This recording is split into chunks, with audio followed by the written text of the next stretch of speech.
خب حالا میریم ببینیم. تا اینجا برق هست.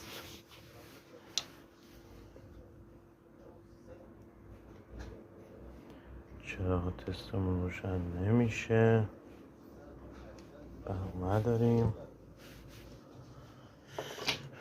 خب ما میایم تا اینجایی که برق بود. بله حالا میبینید چراغ تست روشن شد. دستگاه با مشکل یه قطعی کابل. حالا میریم ایراد رو رفع کنیم. از همون جایی که ما تشخیص دادیم کابل ها رو ببینید سیاه شد. ما سیما رو بستیم.